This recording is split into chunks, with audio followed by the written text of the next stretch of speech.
Omen Omen I just rang your doorbell because I have a couple questions for you. What? Are you sure?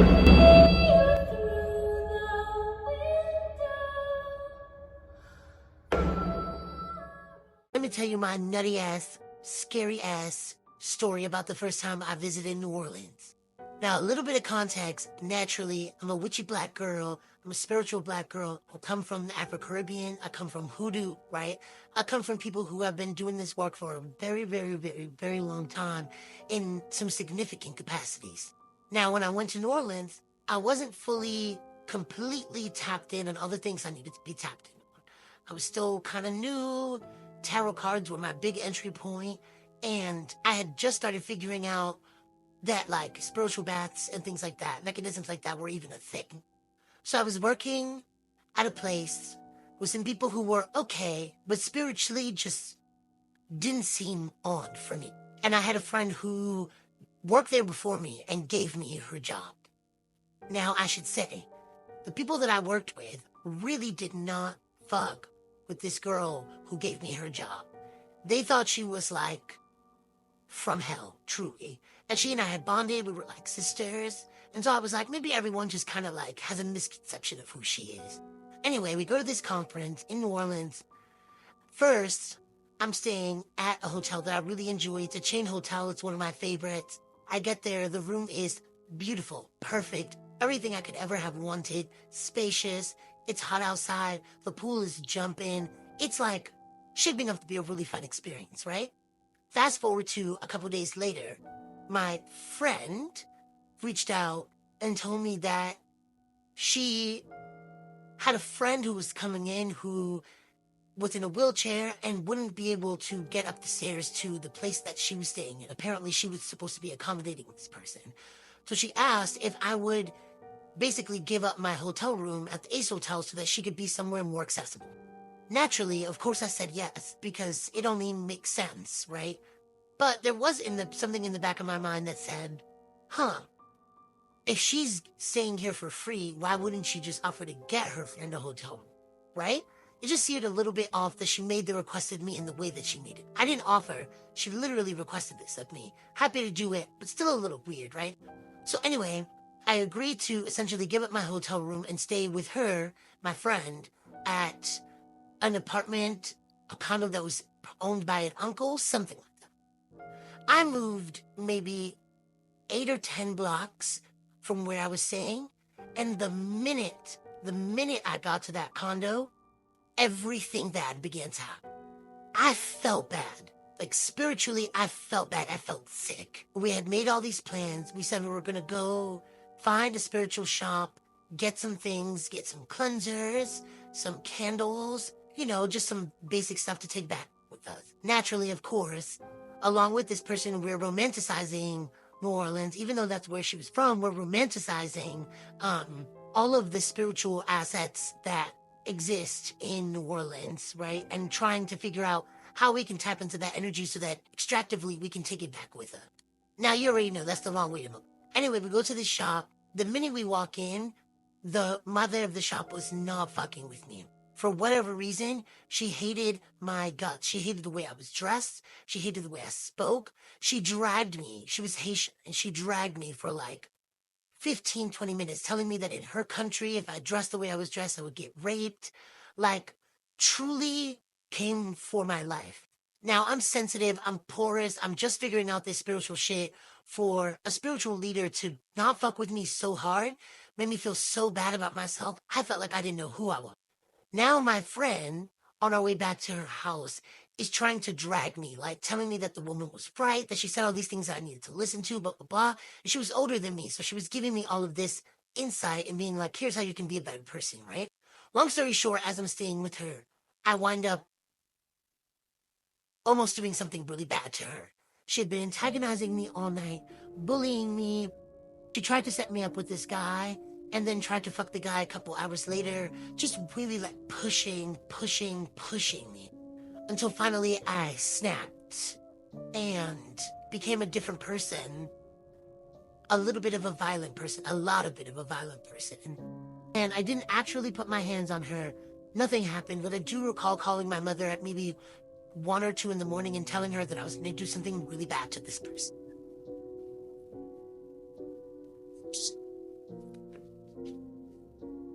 Y'all was not lying when you told me to drive through New Orleans and don't stop.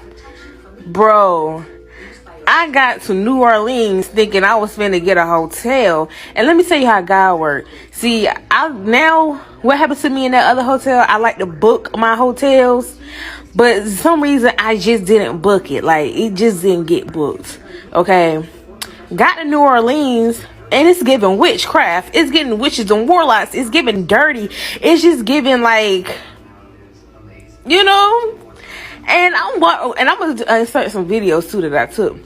But I'm driving through, and I real loud seeing this lady with a sheet on top of her head, dancing in front of this little, like, cart or whatever. And I'm like, now she's spending quality time with the demons. Bro, I got to get out of here. I am not stopping to collect $200. No, but serious, like, she was really doing some demonic stuff. Like, I'm no kidding. So I'm driving, right? It's dirty. It's dirty. I'm like, yo, I didn't know how spoiled I was in North Carolina. This is dirty. But anyways, I'm seeing people, they walking, you know what I'm saying, and smiling. What is you smiling for? It ain't nothing to be happy down here. Like, what? Y'all really chained up in the spirits, and you just smiling like something is. Anyway, so yeah, I drove through Baton Rouge, thought, and I was going to stop there as well, giving ghetto, as the people on TikTok say. So I'm like, I'm still driving. It was like literally, I've been probably driving for like maybe 6 or 7 hours now. Like, I was going to stop at that 5-hour mark, but I couldn't stop until I felt, you know, God tell me to stop. And I finally got to a city where I could stop to. But I'm finna insert these videos. My hotel was literally around here. And you think I'm finna stop in this witch city? I'm gonna keep driving till the Holy Spirit tell me to stop. Because there's no way at all if you think I'm finna sit here and be around this demonic mess. No. That is not cool. I'm not gonna lie. I'm finna head on the Texas, boy. I'm finna head on the Texas. Bye, New Orleans. Bye.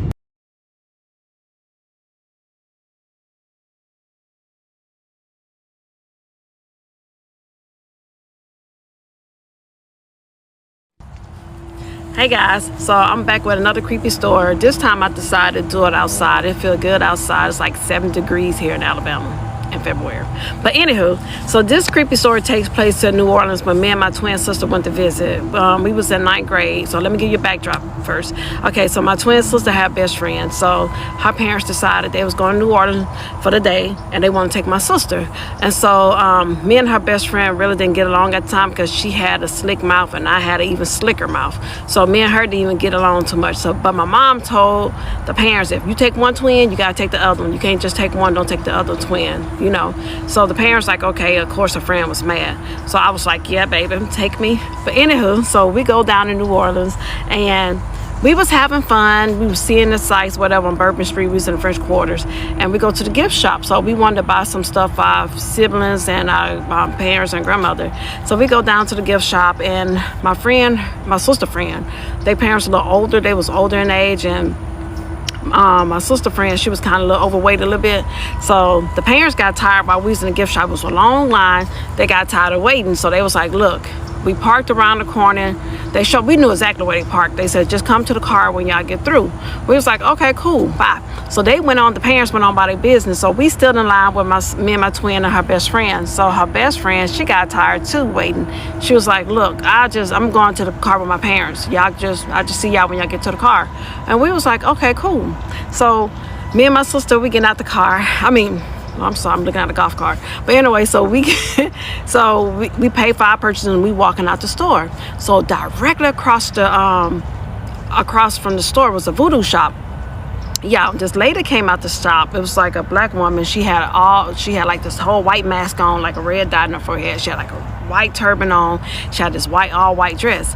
And so when me and my sister, it kind of shook us for a minute because we kind of paused for a minute. So when we walked out the store, she stopped and she stared at us, and it was so scared. She was staring in our soul. So me and my twin was like, oh, okay. So we start walking towards, I'm not sure what we did.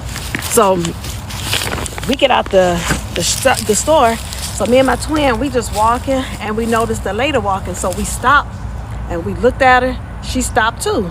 So we kept walking, we stopped. She stopped too. So this time me and my sister, we speed walking. The lady speed walking too. So me and my twin was like, heck no, that shit's creepy as heck. So we was like, okay. So me and my sister looked at each other.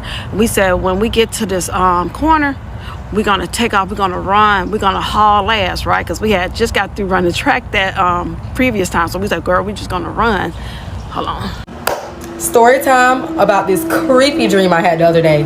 Now y'all, this is my first time doing a story time about my own personal experience, and this dream had me waking up praying. So y'all know I've been talking about Papa Legba and New Orleans and all that. I don't know if this was just like my self-conscious or what, but let's get into it. So I had a dream that me, my mom, my dad, and my granddad was on a cruise. Now, me and my family just got off a cruise literally last month. And it's like a tradition. We go on a cruise every year. So this was the exact cruise we were on, because I remember like not the bathroom that's in the in your room, like one of the public bathrooms that's on the dock. I was using the bathroom, okay? So I opened the door to get out the bathroom, and the door is locked. So I'm just freaking out. I'm freaking out at this point. Now, I tried calling my mom, and this is the thing. Every time I tried to call my mom, it's like my fingers would not let me call her. Like, it would not let me dial her number through. I don't know why or what that was about, but throughout the whole dream, this was happening. So eventually the door just opens, and it's nighttime now. It was daylight. This was the beginning of the day. And whenever I got out of the bathroom, it was nighttime. Why I fall out the boat, y'all? I fall out the boat.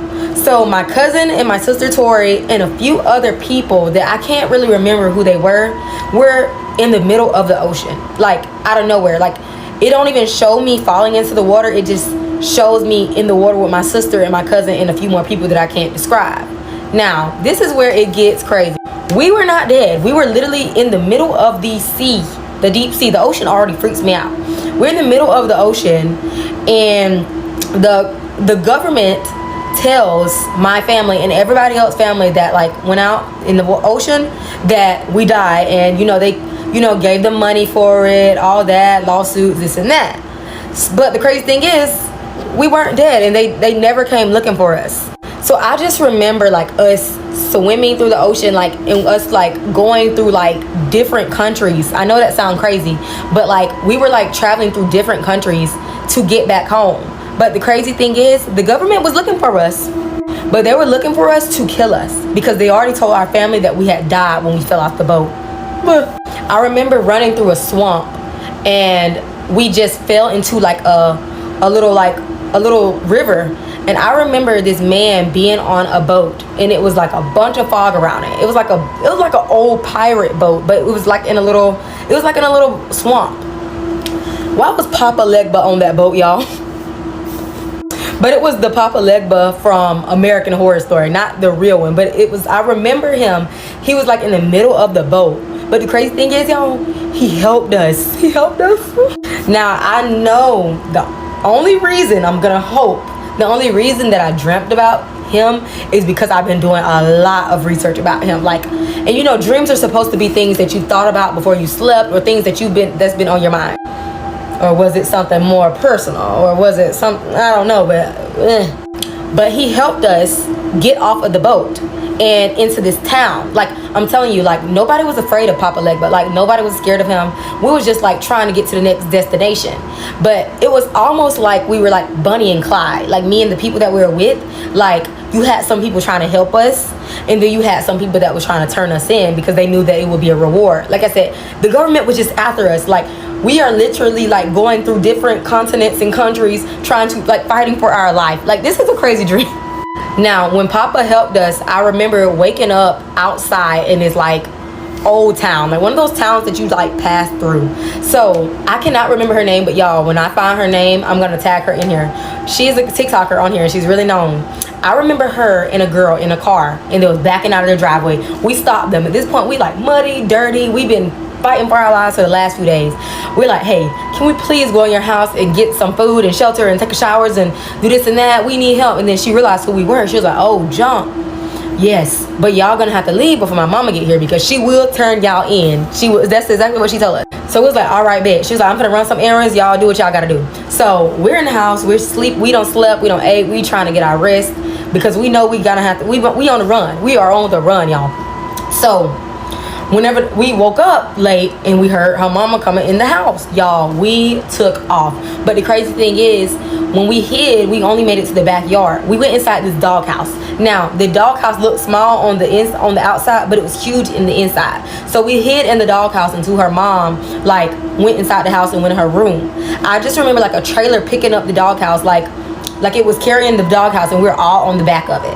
And I remember it's taking us to Walmart. So we go inside Walmart, and some girls, they recognized us. They was like, oh my God. And I was like, please let me use your phone. Please let me use your phone. I need to call my mom. Once again, my fingers will not let me dial my mom's number. It was like my nerves got really bad every time. At this point, it's like weeks. And our parents are thinking that we are dead, that we died when we fell off the boat. So it's like, every time I try to call my mom, it just will not work. So I call my dad. It finally answered. And he was just freaking out like, oh my God, what the heck? Because they thought we weren't alive. So he was like, please just stay. I don't know where I'm at this point. So I just remember, boom, y'all. Why do I end up in New Orleans? Y'all, I end up in New Orleans. And I know it was New Orleans because it was like Bourbon Street. And it looked just like it. And I don't know if it was Mardi Gras or what, but I know it was just a lot of people out at night and had on costumes and like all type of ghost mats. It was so scary, y'all. It was so scary. And this is coming from a person that don't dream nor remember their dreams when they wake up, if they do have a dream. So I remember me being in a public restroom. I remember seeing my cousin. Now, I'm way in New Orleans, and my cousin lives here in Georgia. So I remember seeing her in the bathroom. I'm like, what are you doing here? She was like, oh my God, I thought you were dead. So I was like, no time for small talk. Let me use your phone. Let me use your phone. Please, please, please. Once again, tried to call my mom. My fingers won't let me. And I remember her, she was like, I'm here for a basketball tournament. Her coach came in the bathroom and was like, y'all, come on. So she's rushing. She was like, give me my phone back. I need my phone. So I stole her phone because I'm like, I need this. Like, at this point, we're literally on the run. We've been gone for days. The government is looking for us. Like, they're all in helicopters looking for us. We done went through different cities, the countries. It's crazy. I don't know how we ended up there, but it was like we was waking up into different places hiding. So we are in the crowd. At this point, like I said, this helicopter's looking for us and everything. We're in the crowd. I remember running into my sister friend, and I was like, Sally, her name was Sally. I was like, Sally, can I please use your phone? She was like, oh my God, what are you doing here? I thought she was dead. Oh my God. I was like, please call my mom. At this point, I didn't even try it. I was like, please try to call my mom. Then I remember her dialing my mom's number, and it was like 267. That is not in my mom's number, but it answered, and it was my mom. So y'all, why is she like, oh my gosh, I knew it. She like boohoo crying on the phone, y'all. She's like, I remember her saying, I hired the best lawyer you can find. I spent $2 million on this lawyer. I knew you was alive. I knew they were lying. Stay where you are. And I remember saying, I will be in New Orleans, but I will be where the witches are. I don't know. What does that mean? Where are the witches in New Orleans? What does that mean? I was like, I don't know exactly where I would be because at this point I'm on the run. And she was like, stay there. I am coming to get you. I am flying there tomorrow with my lawyer. I said, I will be where the witches are. Y'all, what is going on? Is it because I've been talking about this stuff a lot and I've been trying to take my content serious and I just been like studying all this stuff? Or was this a sign? Please don't tell me it was a sign.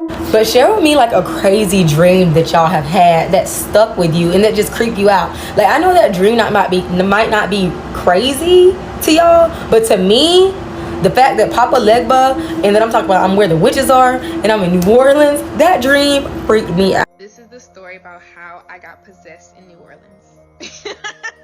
If you Sud is not wrong about New Orleans and the spookiness.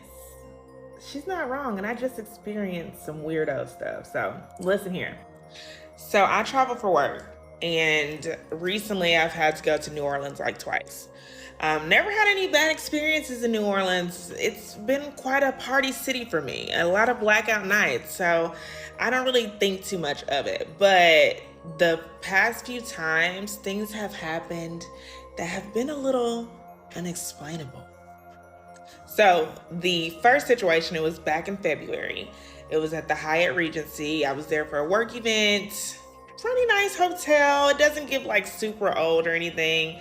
And it's not necessarily in the French Quarters. So didn't think anything of it. One of the nights I go to sleep, I'm waking up about 2 a.m. by something that sounds like, oop, hold please. It sounds like, this is my example of someone turning a page. So I don't know if y'all are getting, but either way, what's that noise? So I heard it for a minute, but I'm like, maybe it's something outside, but then I keep hearing it. So at this point, I'm up. I'm like, what's up? What's good? And it doesn't happen again. Like the noise doesn't ever continue. So I'm up for like an hour because I'm like, ghost, it's a ghost. It's a ghost. And I can't do anything about it but go back to sleep. So that was the first situation.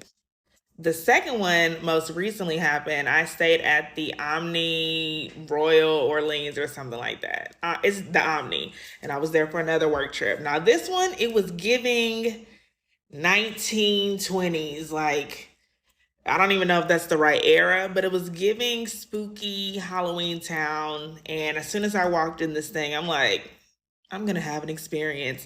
Like the halls are very old.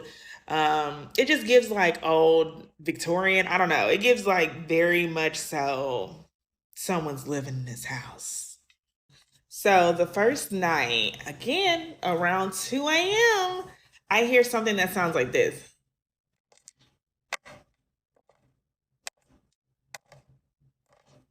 If y'all hear that, hopefully y'all do. But it's like nails or a hand is going like this on a wall, on a door, on something. Again, what is it that you want from me? Like, what is it that you want? So I wake up and I don't hear the noise again. Who's out there? Like, is anybody out there? It's giving Titanic. What is it? What do you want? How can I help you? So I later on, after listening to her story, looked up this hotel.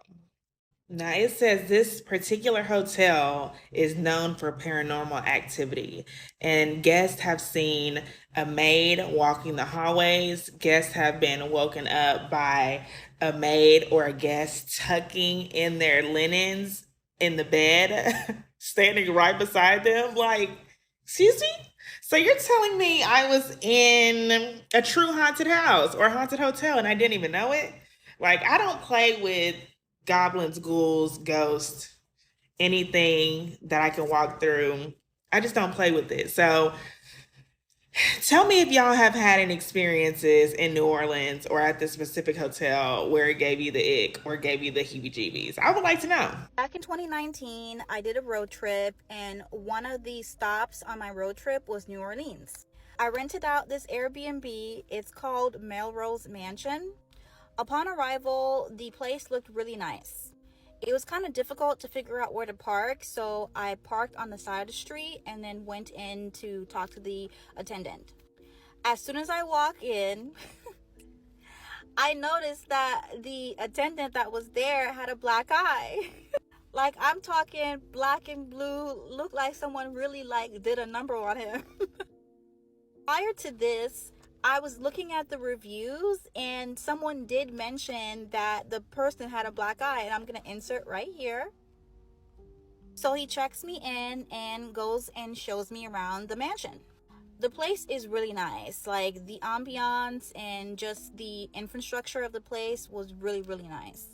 But one thing that I noticed was that there were pictures of different people on the wall, and it was like black and white. I personally can sense energy. Like, ever since I was a little girl, I could always sense stuff, and I could always hear things and see things. So as we're walking around, like, I can feel when the energy is shifting. And I'm just like, I start to ask him, is this place haunted? He was just like, no, not, I mean, people do say things that they've seen things, but I'm not aware of that, so I wouldn't know. He shows me to the room, and the first thing that he does is he checks the bed. Unbeknownst to me, the bed has termites, so he's just like, okay, well, you can't stay here, so I'm going to upgrade you to another room. The room that I was upgraded to was a lot more spacious, and it came with a hot tub. Walking around the room, and I'm noticing that the rooms also have pictures of people, and they're black and white. At this time, it's summertime in New Orleans, so it's really hot, and I decide to go in the bathtub.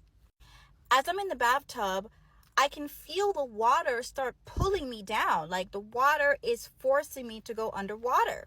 So that freaked me out, and I decided to stop and then just take a shower instead. Day turned into night. I ordered some dinner, and I think I got DoorDash. So I eat my food, everything is good, everything is fine, and I start to go to sleep. Girl, let me tell you, I woke up to the bag that I ordered dinner from moving, rustling, tussling. And I'm like, what the world? So as I'm getting clarity in my eyes, I look up, the reflection on the TV, there's a black figure hovering over me. I'm scared of you. Oh no, I'm scared of you. At this point, I'm like, Hell no. Come on, wait till the no. Come on. So I'm freaking out. I don't want to sleep in here anymore. The energy is just too much for me. Like, I'm starting to see things. I'm starting to hear things. Like, I needs to go. I was really thinking of sleeping in my car, but I was only staying for one night, and I was just like, okay, let me just stay here for that night and be gone tomorrow. I did my little prayer. Blood of Jesus. And the rest of the night was smooth sailing. Nothing happened. The next morning, I hurry up, get my stuff, check out, but the attendant is different. It was a different person there. It's like not finding my reservation. He didn't even know I was in the room. He was just so surprised that someone was staying there and was just like, I'll just check you out and have a good day. I'm thinking to myself, like, how you not know I was there the whole time? Anyways, that's all that I have. But if you want any more ghost stories, I have a lot to tell.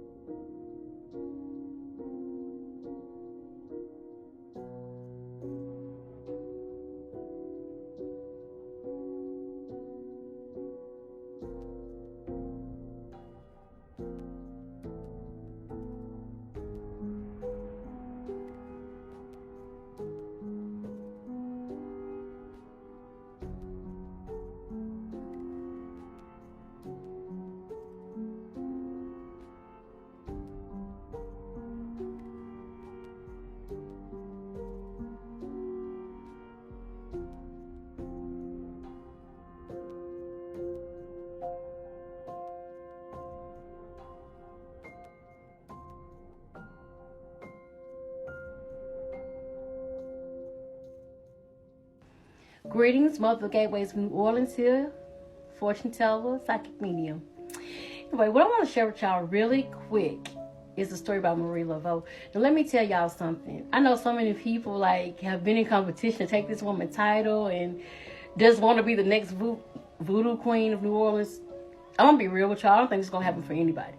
Only because this woman has such a huge legacy, and the fact that she still walked and roamed the streets of New Orleans is definitely real. And she's also a shapeshifter. Let me tell you something. It's a lot of my friends actually live in the French Quarter. They grew up there. They families, like from their grandma, great-grandmas, granddaddies, everybody have always lived in the French Quarter. It's so many stories that I can share with y'all about this lady that it's like so much. I can't even mention it all in this video. But what I can tell you is go to them French Quarters late at night sometimes. Camp out, because you might not see them on the first time, maybe not even the second night. I guarantee you, if you stay for a whole week, you will definitely see her. Marie Laveau, yes ma'am, all day long, all day.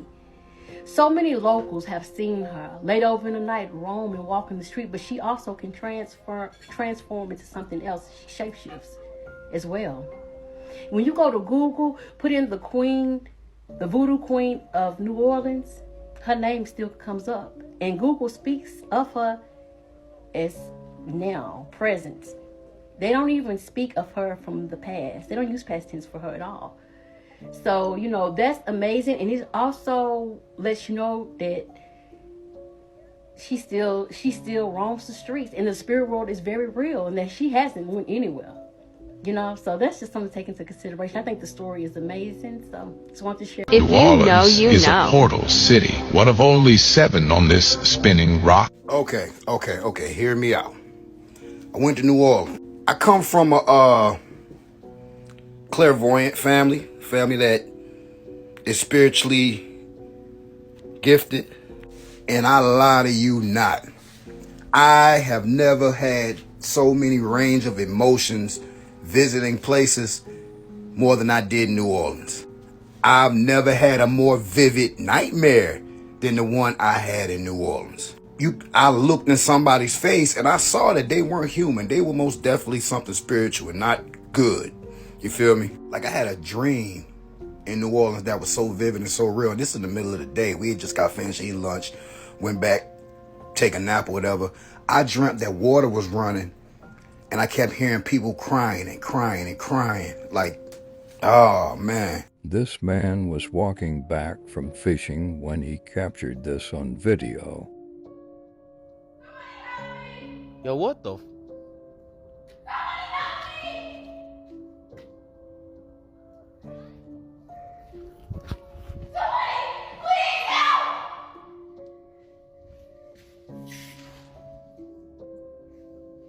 What the?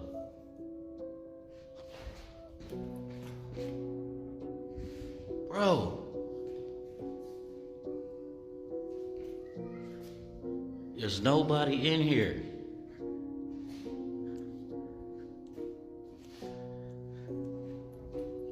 Yo!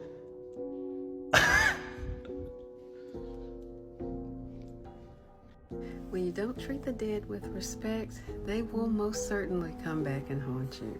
Here's a little Cajun folktale that you may have heard or may not. It's called Knock Knock, Who's There? Around Laveau, New Orleans, the land is so low and wet that you have to bury the dead above ground in a vault.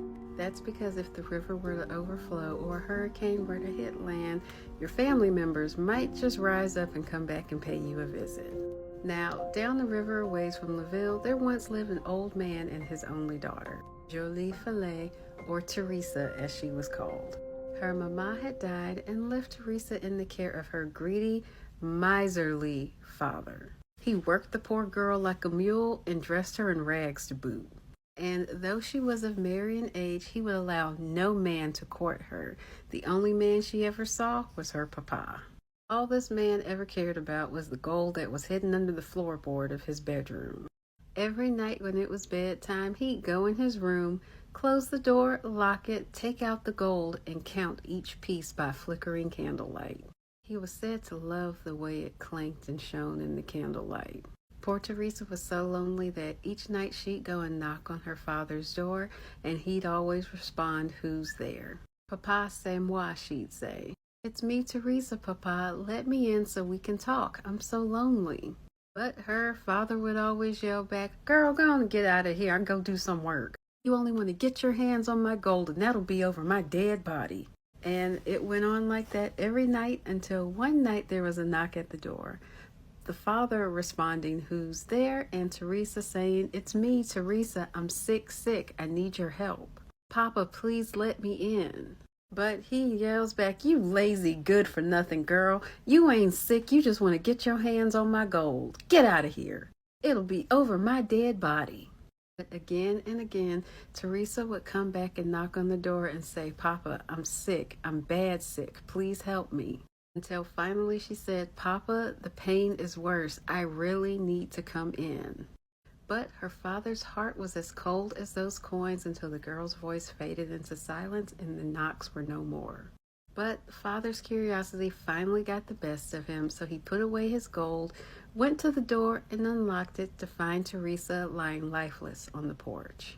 But the father, too cheap to even give his daughter a proper burial, put her in a crude wooden box and buried her in the swampy grass underneath the cypress tree. The neighbors all shook their heads and warned the man that there would definitely be trouble for that. How could poor Teresa rest eternally in a grave like that? 3 weeks went by and a storm began to come up over the Gulf. Winds churned and the rain fell like needles. It was nighttime and once again the old man was sitting by candlelight counting his gold coins. Outside the wind howled and the man had no idea that the water had already poured through the levee and dark waters were heading his way. So he sat back in his rocking chair and began counting his gold.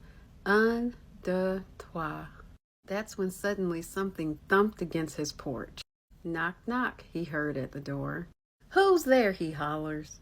Only the wind responded with a great sigh. Just a loose shutter banging, he thought, and he went right back to counting his gold. 1, 2, 3. This time, 3 knocks pounded even louder at his door. Who's there, he yelled, but only the wind responded. Just that good-for-nothing hound dog trying to get in, he said. 1, 2, 3, and he continued to count. This time, 3 more knocks, even louder than before. Who's there? He shouted. But the wind responded with only a low, sad moaning. But this time, a cold shiver went down the old man's back. Storm's got you all jumpy, he says to himself. It's just the wind blowing in that old oak tree out there scraping the window. The moaning rose and rose above the wind until it became a terrifying scream. Papa, c'est moi, Teresa. Let me in, he hears. Papa, let me in, preceded by 3 knocks. As the eye of the storm passed right over his house, everything fell deathly quiet. 3 days passed and the waters eventually receded. Neighbors came by to look in on the old man just to see how he was doing. As they passed by the cypress tree, they realized that all the dirt had been washed away and Teresa's grave was now empty. He knocked at his back door, but no one answered. Fearing that something bad happened to him, they all went inside. They found him sitting in his rocking chair, cold as a stone, hair as white as snow. A silent scream frozen right on his face and his eyes bulging out in terror. Across the room, the door was hanging on one hinge, and right in front of it was a battered coffin, Teresa's coffin. Her hands withered, clutching her papa's gold coins with a grisly smile right on her face. With the money, the neighbors purchased Teresa a nice whitewashed vault above ground, along with a proper burial. There wasn't enough money to give the man one, so they buried him in the cypress box underneath the tree in a shallow grave. Since that time, whenever a storm threatens to come ashore, you can see the man standing there warning people of the danger that's about to come. Folks know he's paid them a visit when they hear 3 knocks at their door. Was this man's fate justified? Let me know what you think in the comments. So let's talk about how I met my first witch in New Orleans. First witch ever.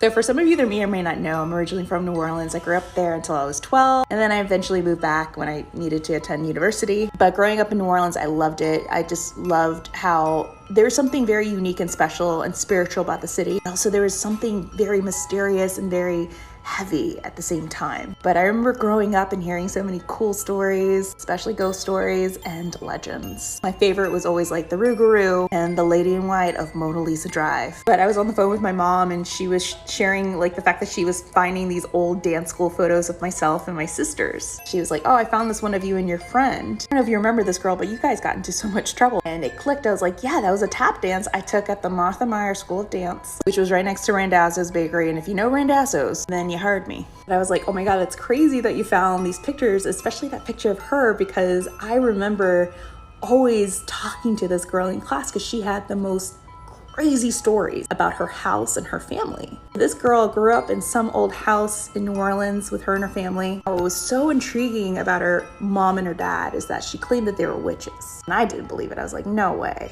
But there was something very unique about this girl. Like, she had pale skin, dark brown hair, dark brown eyes, and freckles. She would always claim like, oh, there was like ghosts in my house. She would always tell me how her mom and dad would try to communicate with whatever was in the house, and also about their practices, like the herbs that they would burn, and like, I guess like these chanting circles. I still didn't believe it until one evening I got a chance to meet her mom. After class, she's like, you gotta meet my mom and my dad. I said, okay, whatever. I leave the class with my little ballet tote, and lo and behold, out of a sea of like perms and high-waisted Jordashes, there is this striking woman dressed up in this lace Victorian-like gown. I'm telling you, gorgeous, like dark black hair, bright red lipstick that matched perfectly with her nails, and pale skin.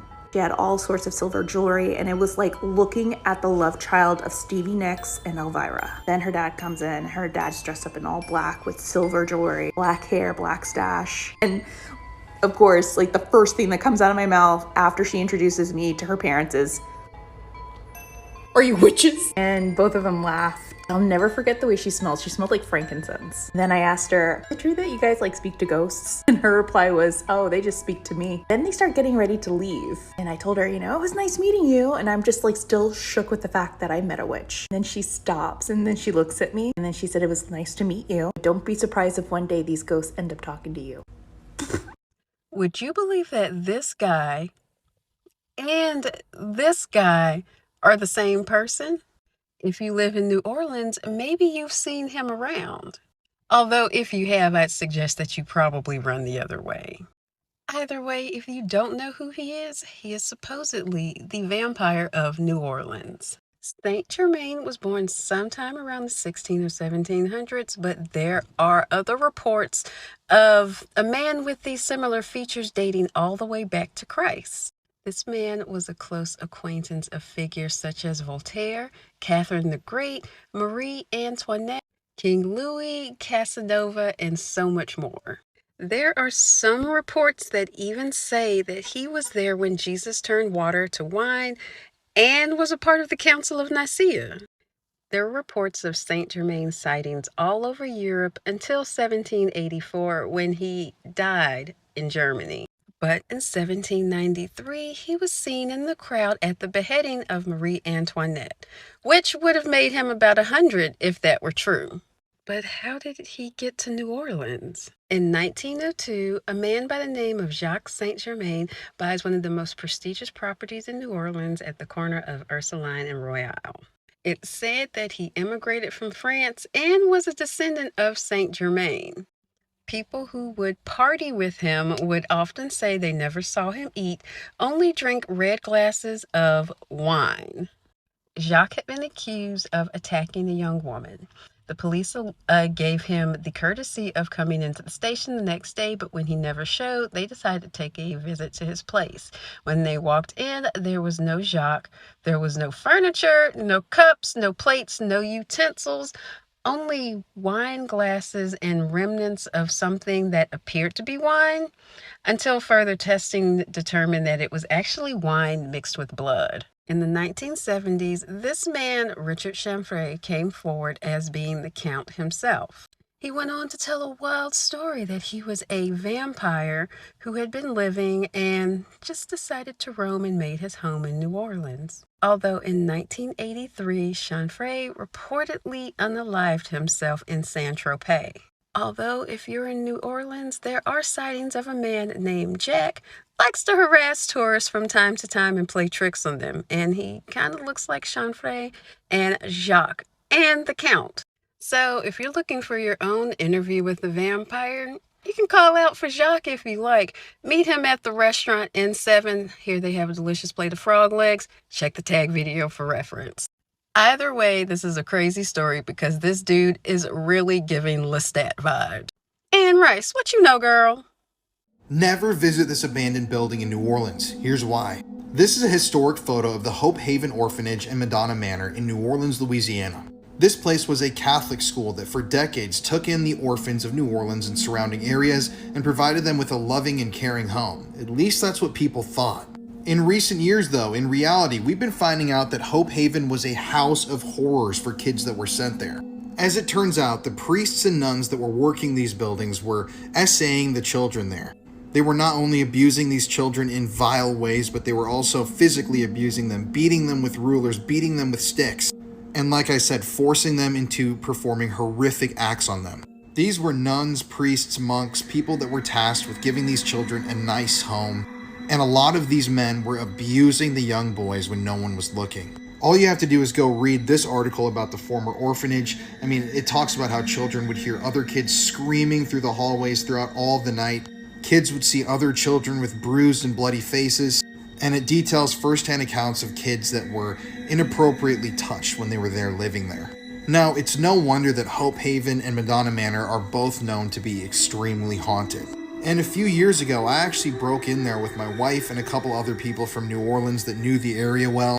And the energy inside of those buildings is absolutely indescribable. It was some of the most haunting, some of the saddest energy I think we all have ever felt. It was almost like stepping back in time, walking those hallways. I mean, a lot of the stuff that was in there was just left when the buildings were finally closed down. And in one of the hallways, there was a massive painting of a group of clowns that was just staring at us from the darkness. That's in my video. If you want to watch it, it's on my YouTube channel, The Paranormal Files. Yeah, it's just absolutely horrific, the things that happened there. And some of the responses that we got when we were asking the questions led us to believe that some of those kids, those victims, may be still there inside of the buildings.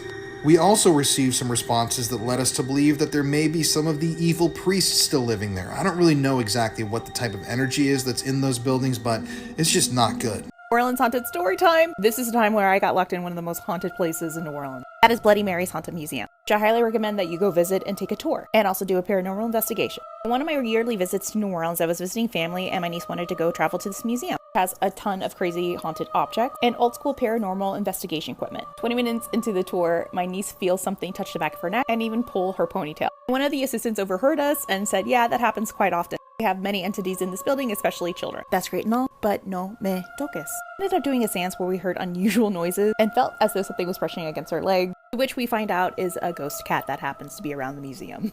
Meow. But the craziest part of the museum is the Zach and Addie murder apartment, which is definitely open to the public during the museum tours. This is where it gets a little crazy. We were doing our little investigation in this apartment. Then we noticed that we're the only ones in the apartment. That we have company here. Yeah, those are creepy haunted dogs. We're hearing what sounds like movement going on downstairs. And I finally go downstairs and notice that we're locked in the museum. For part 2, if you want to know what happens next. Y'all want me to talk about vampires? So let's talk about the Casket sisters. So in the early 1700s, the French colony of Louisiana was basically having a population crisis. So the governor of Louisiana hit up King Louis of France and was like, hey, my settlers and my men, they need some attractive women. They need some wives. We need some women here. So what they do is they basically come up with a program sending different women down to Mississippi, Mobile, New Orleans, different parts of Louisiana to hopefully, get there and marry these men. Now, in return, the men were getting diaries from the king. If you are not familiar with a diary, that is basically like when the bride marries a man and their family gives them land, property, jewelry, money, all that good stuff. Mainly like wealthy women would, wealthy families would do that. So that is what the men were expecting as well with their wives. So now, these women weren't just the best women of the town. These were like women that grew up in orphanages, women that were sex workers and prostitutes, and I don't mean to say it like that, but basically the bottom of the barrel women. They weren't finna send their best women. So they send them, this was a 6-month journey now, a 6-month journey. So this is where it gets crazy. They only allowed them to stay at the bottom of the ship. They cannot get on the deck of the ship. So they were not exposed to any sun, you guys. So they were extremely pale, extremely malnourished, and they had bloodshot red eyes, horrible blisters on their skin. They weren't attractive to look at the time. So they were on this boat for 6 months just to get to this place to marry men that they don't even know. So once they got there, the men wasn't attractive to them. And back then, if you had any type of disability or anything that was slightly off about you, if you were just poor, they treated you like you was not human. So they were under the care of the Ursuline nuns when they were in New Orleans. Like I said, the first batch of women was in Mobile. They arrived in Mobile, Alabama. These were the women of New Orleans I'm talking about that was under the care of the Ursuline nuns. So when they got there, the ones that did marry was in very horrible marriages. Like they were treated like crap and treated like they were just animals, you know? So the women that were at the with the nuns, they were selling their bodies and doing anything they can to make a living. Like this is all they know. That I don't got shipped here to another place. I'm having to stay with other people. I don't have no money. People, everybody around town looking at me like I'm just disgusting. So the only thing I can do is prostitute. So word around town got around that they were evil and that they were vampires, because whenever they would be out in the sun, their skin would just blister up. It was just horrible. And they got their name, the Casket Sisters, based off of their luggage that they carried. They carried these big brown heavy luggage that was filled with all of their belongings. I mean, they just moved somewhere far away, so they need their belongings, right? So the luggage looked like caskets, and that is where they get their name, the Casket Sisters. Now, like I said, rumor has it that they're just evil and that they're demonic, and that's why they look like that, and that's why they're always out at the nighttime and doing the things they do at night. Me personally, if you want me to be honest, I just felt like if I'm on a boat for 6 months and I'm having no exposure to sun, maybe that is why I react the way I act to the sun. But the only reason I believe that they probably were vampires is because of what I'm about to tell y'all. So like I said, the nuns was hearing these rumors and they were like, you know what? I'm going to put y'all in the 3rd floor, lock all y'all stuff up here, y'all caskets, everything is on the 3rd floor. At this point, the king is fed up because he's like, they're not getting married. They're not doing what the plan was supposed to be. So bring my women back. Bring them back to France. Bring my dowry, bring everything back to France, because y'all did not do what y'all said y'all were going to do with the women. So when the nuns went up there to go check up on them, they weren't there. Nothing. They bolted. Oh, I forgot to mention, they bolted the room, the windows. There was no way out and there was no way in. And they even had the Pope bless the room, guys. So this room is like impossible. It's like a cell. It's impossible for them to get out. The nuns go up there to check on them because the king like bringing my women back. There is nothing in that room. How? It wasn't like the window, like they could get out a window. The windows was bolted shut. It wasn't a ladder. They was on the 3rd floor. How else? What other explanation? So then years later, I heard that it was some type of like one of those like paranormal people trying to go in and just sneak in and find out information. Supposedly that person was found dead and blood was drained from their body.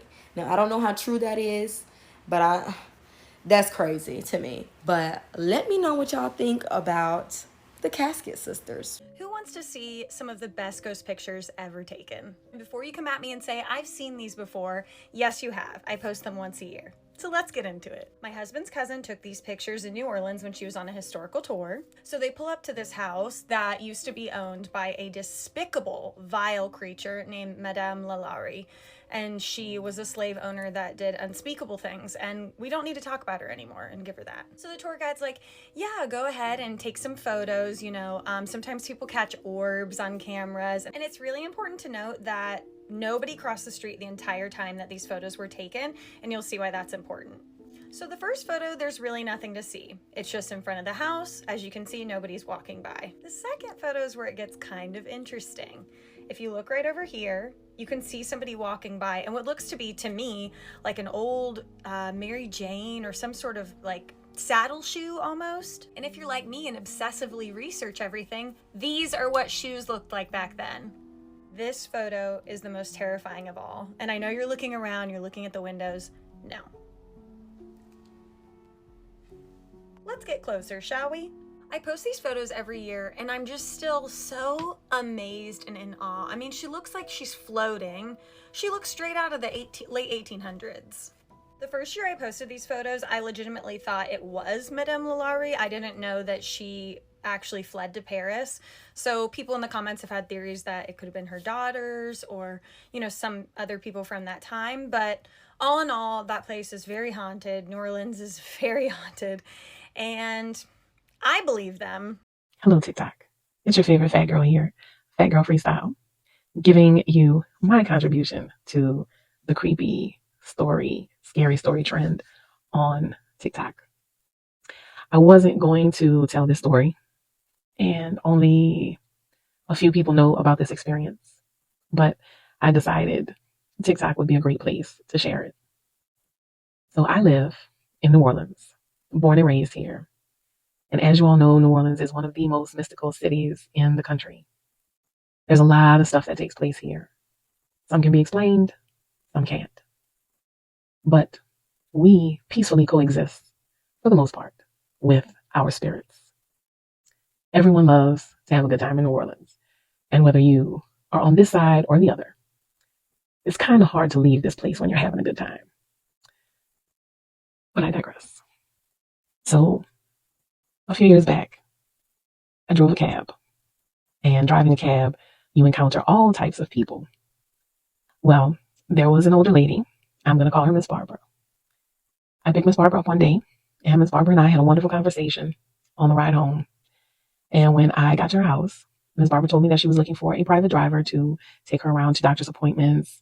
If she wanted to go to bingo, the grocery store, any social events that her friends had, she would be more than happy to have me, paid, of course, as her driver. And I told her it would be my pleasure. So for about 8 months, Ms. Barbara and I saw each other a couple of times a week. And I took her around. She shared stories of her life growing up in New York, why she moved to New Orleans, how much she loved New Orleans, told me about her husband who was deceased. She told me about her son as well. But for the most part, she was in New Orleans by herself. And she lived in the Garden District in a big, beautiful home on Britannia Street. And if you know anything about the Garden District and what the homes look like, they are some of the most beautiful places you'll ever want to see. A lot of them are, 100 plus years old. And I believe Miss Barbara told me that her house was at the time, I think 125 years old. So you can imagine how beautiful it was. It had a big, beautiful porch, columns, whole 9 yards. So it wasn't unusual for her to go a few days without contacting me. So this particular week, I hadn't heard from her. It was like by Wednesday or Thursday, I was like, oh, I haven't heard from Miss Barbara. She'll probably call me by Friday or Saturday because that was usually the norm. If I didn't hear from her during the weekday, normally by the weekend she would call. Well, it gets to Thursday and I get a phone call from her son. It was a very brief conversation. And he just simply told me, I need you to go to the store for my mom. He says, I left a note, a grocery list, and money in the mailbox. I said, okay, no problem. I'll go and retrieve it and I'll go to the store. Still not thinking. I said, well, maybe she's under the weather or, maybe he's in town visiting. I don't know. But I went to her house. And the first thing I noticed was a pile of newspapers on her porch. And this was a time when newspapers were still being delivered. And I knew that Miss Barbara faithfully read her newspaper every morning along with her cup of coffee on her porch. So seeing the newspapers piled up, I knew something was off. So I got out of my car, walked up on the porch, and I looked through the windows. She had sheer curtains, so I looked through the windows and I could kind of see, but I didn't see anybody in the house. So I went to the door, rang the bell a couple of times, didn't get a response. So I started knocking. Keep in mind, it's a big, heavy door. So I'm knocking very, very hard. And I'm saying her name, Miss Barbara, Miss Barbara. No response. And she didn't drive, so she didn't have a car. So it wasn't like there was a car sitting in the driveway or on the street or anything. So I said, well, something was nudging me, like, don't leave. Don't leave. So I called the house a couple of times, didn't get an answer. So I said, well, I'm going to call emergency services. I said, but let me try the knob, see if it's, open. Door's locked. So I called 911 because I want them to come and do a wellness check. Well, I'm turned with my back to the front door on the phone with EMS, emergency services, giving them the information, telling them I need them to do a wellness check, giving them the address. And I hear the door unlock and I hear the knob turn. Again, this is a big, old, heavy door. So there's no mistaking what the lock and the doorknob sound like when it's turning. And I told the dispatcher, I said, oh, she just came to the door. And I turned and nobody was there. But that door was open. So I pushed it open and I started saying Miss Barbara's name. And to my left, I heard a moan. It was very low, but it was a moan. So I walked in. And just past the sitting area, Miss Barbara was on the floor. I tell the dispatcher, I'm like, oh my goodness, she's in here. She's on the floor. Something happened. So I go to her. I'm holding her hand. Emergency services arrive. Take her to the hospital. Thank God she's okay. She'd had a fall, bumped her head, knocked herself out. And she had been there actually a couple of days, going into the third day by the time I got there. So when she's recovering, she asked me, how did I, come to just like show up at her house? And I said, Miss Barbara, your son called me and told me to come. He needed some groceries. He left a note and money in the mailbox. And she looked at me in disbelief and she goes, my son called you? I said, yeah, Miss Barbara, your son called me and told me, there was a grocery list and money in the mailbox. And, go and pick it up. And she's looking at me like, what? And she's looking at me like I'm crazy. And I feel a little weird because I'm like, your son called me, Miss Barbara. Hold on for part 2. So Miss Barbara's like, Kim, she's like, you're pulling my leg. There's no way my son called you. And I'm thinking she's going to tell me, it's because he's in another country or, he's on some secret assignment in the military and he can't, get in touch with her or whatever. So I said, Miss Barbara, I'm telling you, he called me and he told me go to the house, check the mailbox because he left a grocery list and money. I said, and when I got there, I said, I noticed that your newspapers were piled up in front of your door. I said, I know you read your paper every morning. You sit on your porch and you drink your coffee. I said, so it was odd to me. So that's when I decided to go up on the porch, start knocking on the door, check on you, see, what was going on. I said, and something really just kept nudging me to just not leave.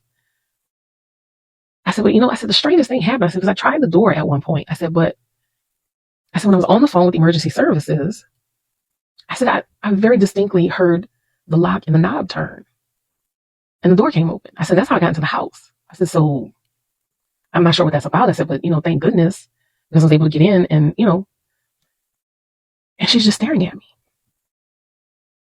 And I said, Miss Barbara, are you okay? And she says, Kim, I need you to sit down.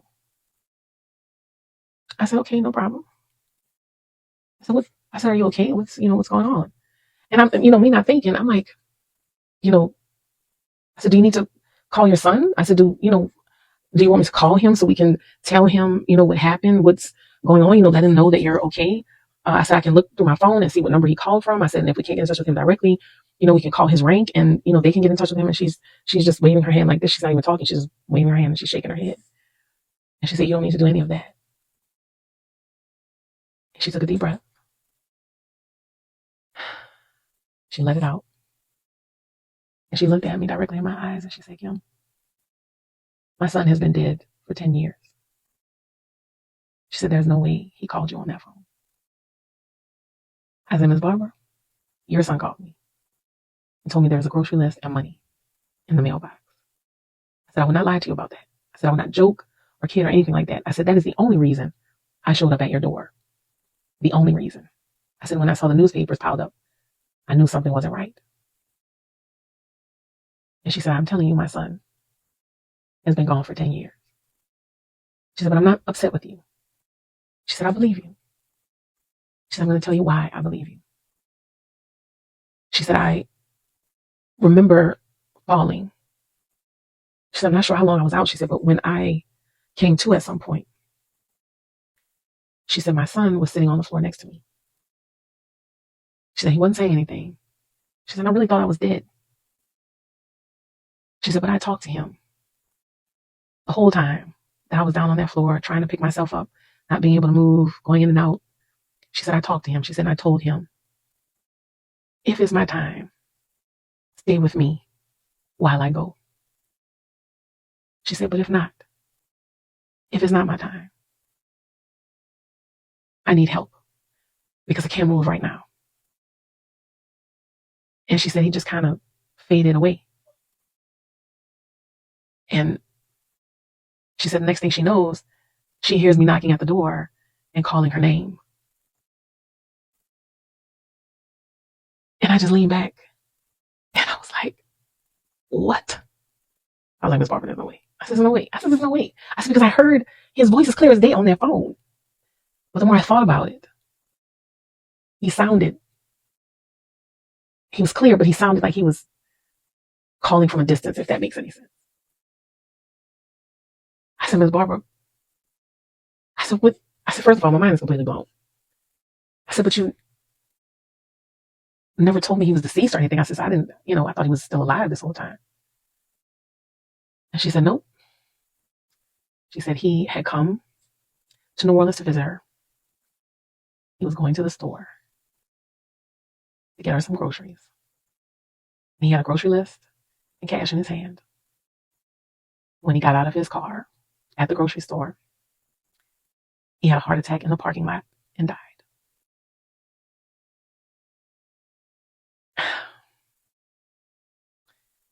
I'm gonna blow y'all mind even more. When Miss Barbara got home, because of course I, made sure that they transported her, got her home, made sure she was comfortable, and set her up with nursing services and everything. When we got home, I checked that mailbox, and in that mailbox was a grocery list and money.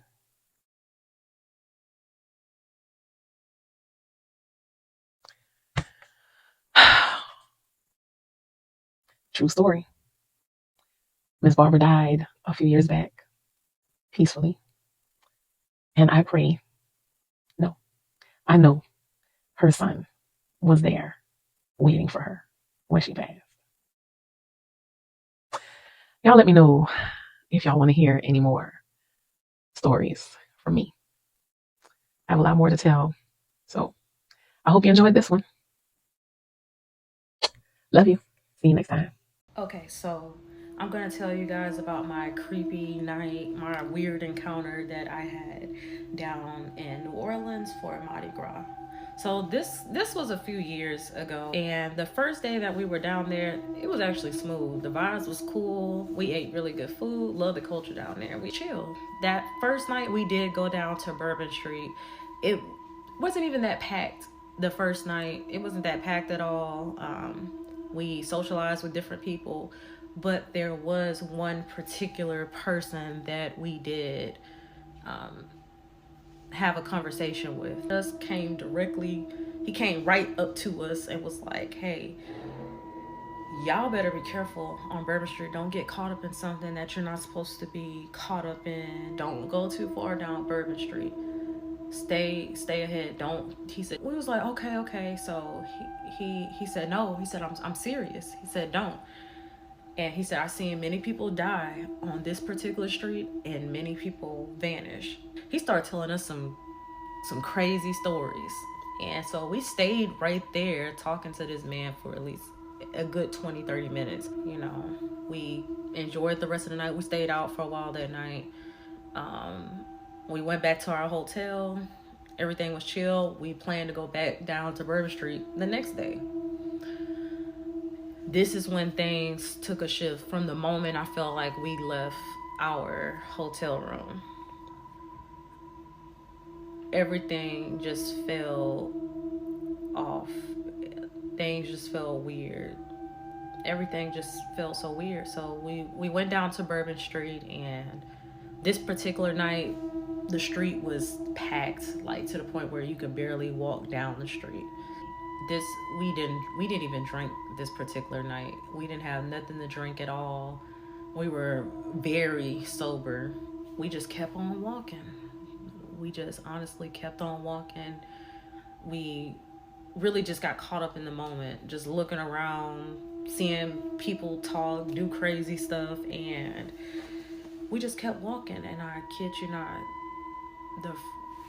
the further we kept walking, it's like Bourbon Street got darker and darker. Of course there was no businesses open where we were. That's how far we got down. No bars were open.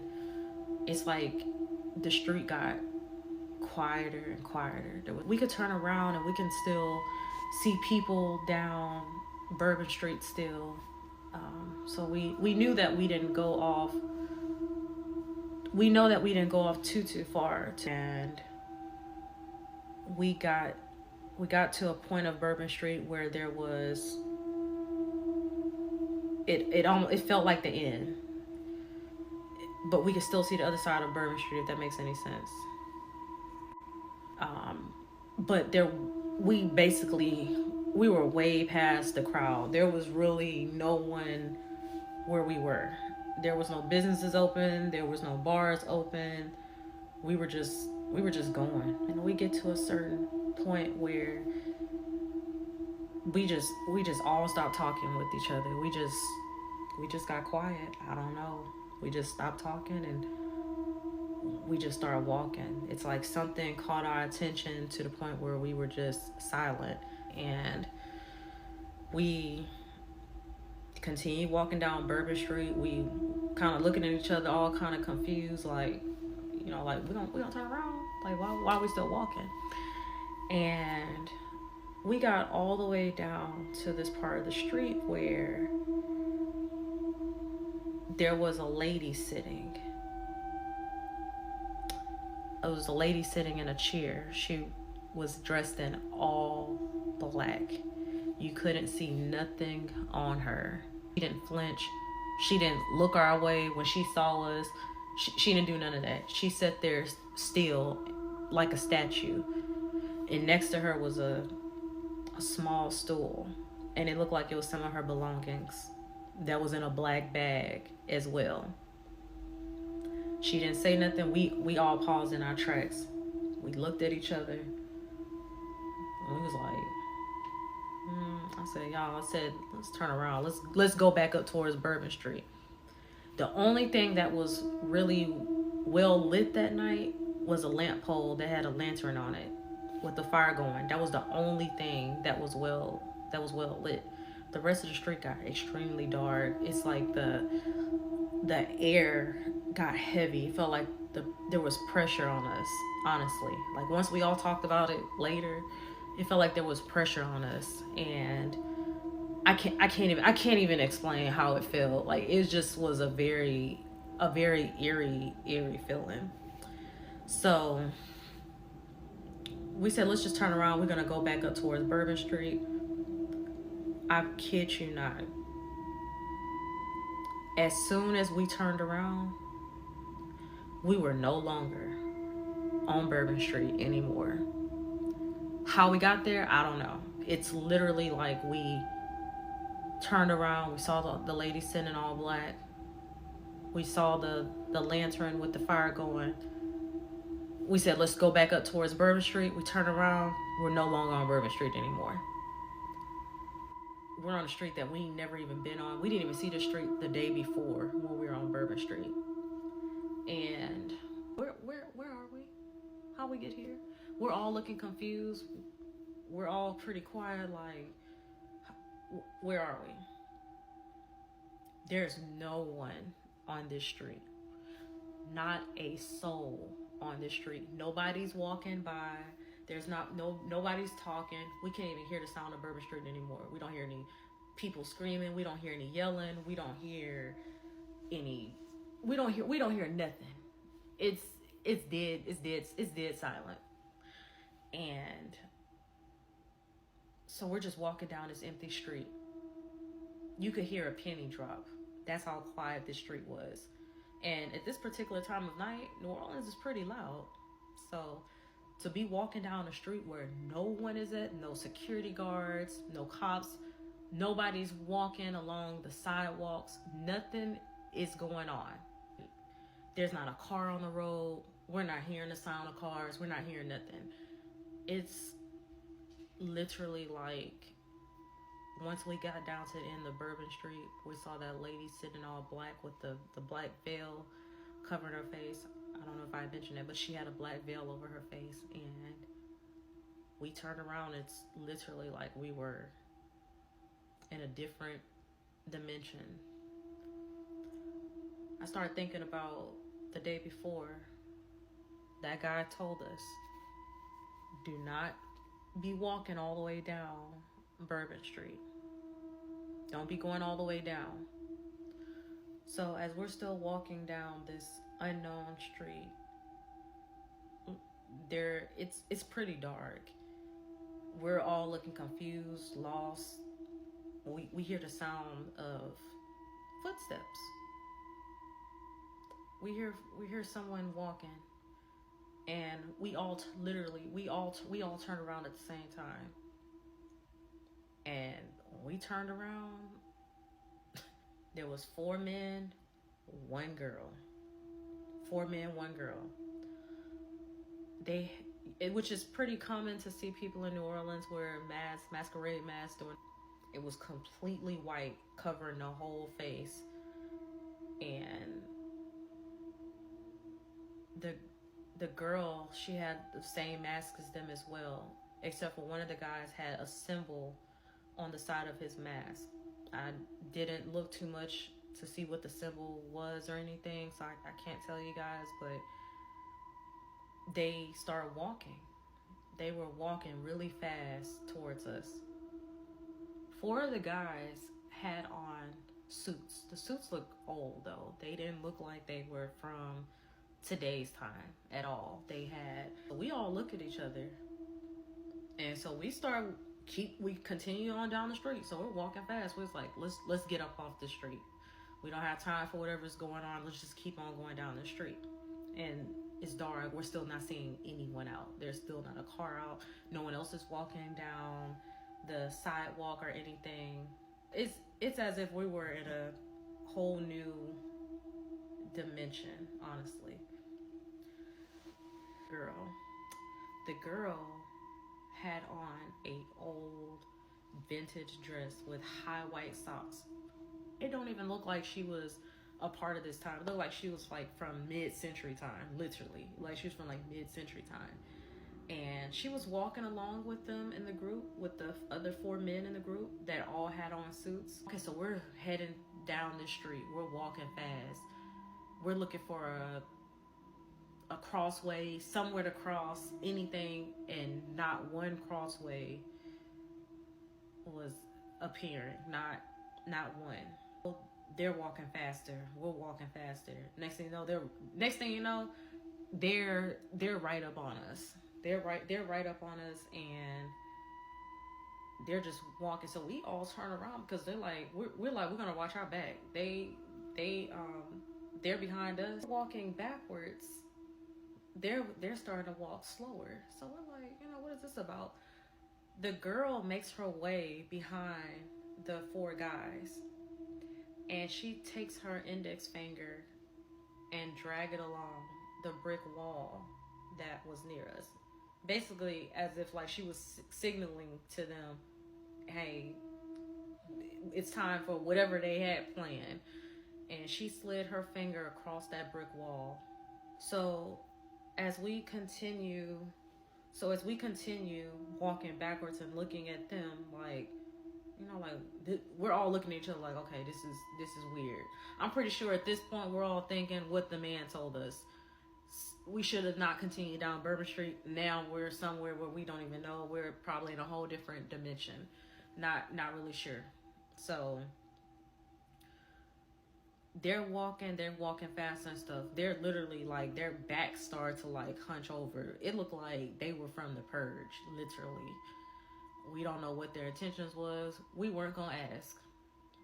So I kid you not. So as we're walking, so we're like walking backwards, and we look over to the right where this alleyway appeared from. We don't really know, because we had paused in our tracks. They were still slowly walking up to us. We stopped walking. We're just sitting there thinking like, we're about to just run all the way down the street until we see someone, or just basically we're just gonna run for our lives. We all look at each other. So we started walking down the alleyway. They started walking with us, following us. So by now we all got the chills. Nothing felt real.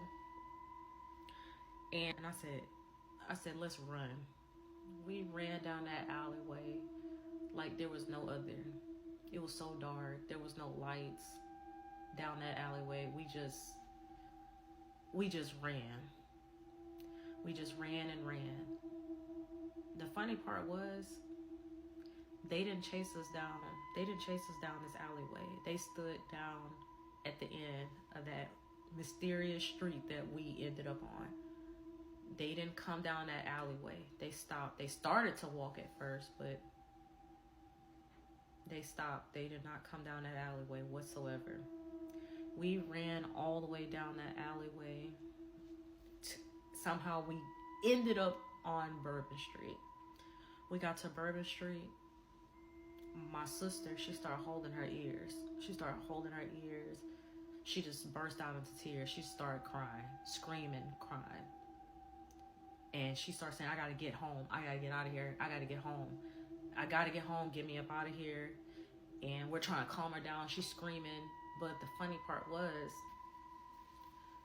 once we got down to Bourbon Street, the street was going crazy.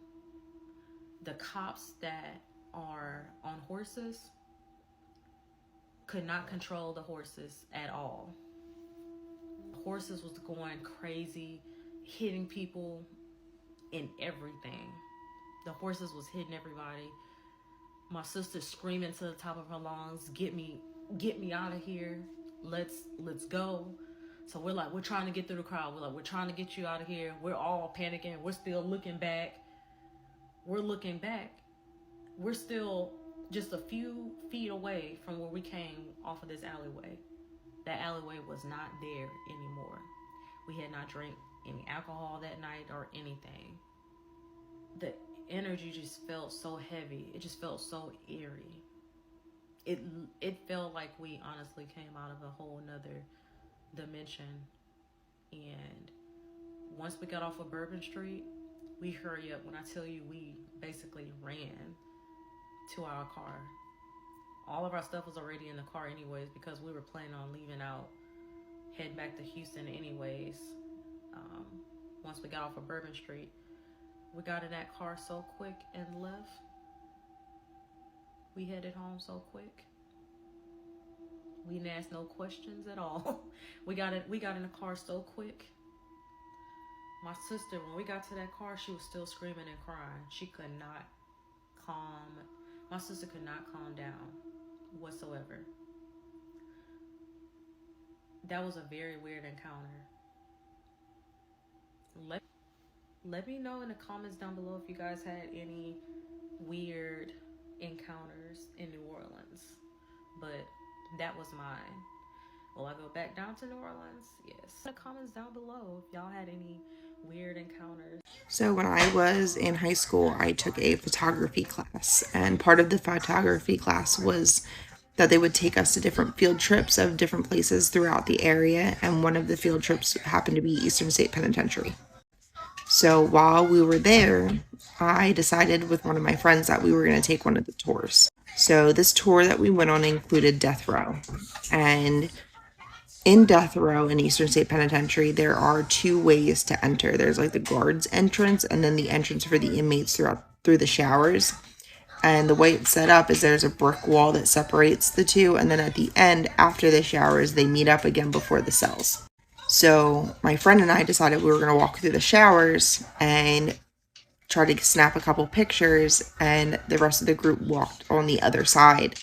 And while we were walking through the showers, out of nowhere, I got this really intense, sharp pain in my right side, kind of like upper mid-back towards the side. And this pain was so intense and so strong and came on so suddenly that it actually knocked the wind out of me, and I was doubled over in the showers. So the tour guide notices that we didn't catch up to them yet and comes into the showers to check on us and sees me doubled over in pain.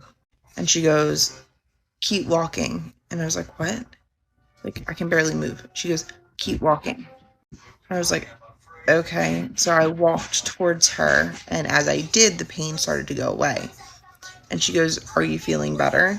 And I went, "Yeah." And she goes, "Just so you know, back in the day when this was a functioning prison, a guard walked through the showers to check on an inmate who said he was unwell, and the other inmates jumped him and stabbed him in his kidney, his right kidney. Is that where you were having pain?" And I said, "Yeah." And she goes, "Yeah, I've been doing this a long time, and I've only ever seen 2 other people have this visceral reaction in these showers. You're the 3rd. So basically, I got shanked in prison by a ghost. Ghost update. Things were much quieter this month. I felt like the vibe was way more intense than usual. My cats were freaked out for a solid week. But this time, instead of hearing the whole show and production of hearing the murder over and over and over again, I heard someone faintly knocking on my door when no one was there. and I heard her crying upstairs. And I was really confused by this. You guys have been kind of watching as my theories have evolved, and I didn't really have an answer for what was going on, because in my experience, a residual haunting isn't conscious. And because of that, it doesn't change, which is why I jumped so quickly to assuming that it could be a demon or something negative, like harnessing the negative energy of her traumatic death, because it changed. It went from a clearly residual haunting to something trying to interact with me. But this past weekend when I was working in the quarter, I ran into a medium and we got talking about the situation. And she gave me a take that I thought was completely fascinating, explained everything that I've been experiencing, and I have never heard the concept before. It was completely new to me. She explained that her theory was that you can have residual hauntings and conscious hauntings from the same person, from the same traumatic episode, as two separate haunting events. So when I went upstairs to try and talk to this woman the first time and felt like she couldn't even see me, felt like there was no interaction there, that's because it was a residual haunting. And it was so recent. But when I heard her knocking on my door for the first time, that was actually her. And that's why the energy was so different, was because it was conscious. She was trying to interact with me in a way that residual hauntings just don't. So this medium theorized that she was sort of waking up, and that those first couple months she was watching her own residual haunting. And eventually she became aware enough that she was watching me watch it too. And I think the reason it was so much quieter this month was because she's accepting what happened. I did film when I heard the knocking on the door and when I heard her crying upstairs, but it was all very quiet. I don't know if you can actually hear it. If you guys are interested, I'll post the footage anyway. I know you guys are big about footage. But yeah, that completely blew my mind. Completely changed the way that I think about hauntings in general. So let me know what you guys think about her theory. Okay, so I lived in New Orleans for about a decade, and when I first got there, I had to rent this really crappy apartment in Mid-City. It was really tiny and uncomfortable, and through a connection, I was able to secure a double just directly across the street on Jefferson Davis Parkway, which they've renamed, thank God. But I rented this big double. On my side, it was 3 bedrooms, 2 baths. On the other side, it was 5 bedrooms, 2 baths. I had this gorgeous balcony overlooking the parkway, this big, beautiful park in the neutral ground. And I was just super excited because I love old, like, Victorian homes. I love antiques. And this place had, like, old oak floors, built-in cabinetry with glass panels, the columns, the glass doorknobs. Like, it was freaking beautiful. And I was just in love with the place. So we get in there, we're settled, and we don't even last a week before, I'm upstairs. I have a balcony overlooking the parkway. My son's bedroom is next door to me, my 6-year-old. Had a bathroom, and then my 13-year-old son was in the back, his bedroom. So my son keeps coming to me in the middle of the night, and my boyfriend's living there with us. He keeps coming in the middle of the night saying that he can't sleep. And I keep putting him back to bed, over and over again. And then finally one night, he comes to me literally crying, screaming. And I'm like, what is going on? Like, why can't you sleep in your room? Are you okay? And he tells me that there is an old, darker-skinned lady in there with a long dress and a broom cleaning up. And she keeps talking about how he should feel disgraced that his room looks like that. And it's just a mess, and he has to clean it up. And then with her is a little girl in a long dress. It's dirty, kind of like the way he was describing it sounded like a muslin dress, like a naturally colored cotton fiber dress that was very dirty, braids in her hair. And she kept trying to get him to play with her and talk to her, but he didn't want to, and he kept ignoring her. So she would just repeatedly scream in his face over and over again. And he tried to ignore her, but she wouldn't leave him alone. And I was like, oh, okay. So basically, I kept trying to put him in this room. I didn't know, because my whole family has had weird experiences. Myself, my sister, my mother, all my kids, especially when we're little. So I didn't want to dismiss it. But I also, I have a philosophy that if these things are real, we have to learn to live with them. But they literally would torment him to the point to where he could not sleep in his own room, and I had to put him in the room with my son, because when he was in there with my older son, they wouldn't bother him. Now, some other things happened in that house. Like I had 2 cats, and we'd all just be chilling in the kitchen. It was really big. It was about the size of my living room. Had a big table in there. And we'd be sitting, the cats would be looking around, and in unison, like, you know, both of their eyes would, like, lock onto something, like somebody was walking past them. You know, like a person, like head height. But there was nobody there. There was no one there. In unison, they're just watching. No one there. Doors slamming shut, cabinets open. I'm putting laundry away. I put it on my bed. I walk to the bathroom. I come back, the laundry's on the floor. My kids are downstairs. There's nobody, the cats are downstairs. There's nobody up there with me. We lasted approximately 1 year in that place. There was also one afternoon when my boyfriend was sitting outside. My boyfriend and I were sitting outside on the porch downstairs. And this old man with a cane stops. And he's seen some days. He's older. And he stops and he's like, "You live in this house?" I'm like, "Yeah, we've been living here for a little bit." And he's like, "I wouldn't live in this house." I'm like, "Why?" You know, I was like, what's going on? Did somebody get murdered here or something? You know. He's like, "Y'all see the old lady yet?" And I looked at my boyfriend and I'm like, "What the fuck is happening with this son of a bitch?" And I'm like, "Well, I haven't seen her, but my son has." And a little girl. He's like, "Oh, you see the little girl too?" Well, all right. And he said, "Keep living in this house if you want to." And we moved out at the year mark. My lease was up. I'm like, "I'm fucking out. I'm out. I can't do this anymore." It was just too much. So we moved a couple blocks away down Bank Street. And it was fucking worse. It was worse. But anyway, that's one of my little ghost stories. I hope you enjoyed.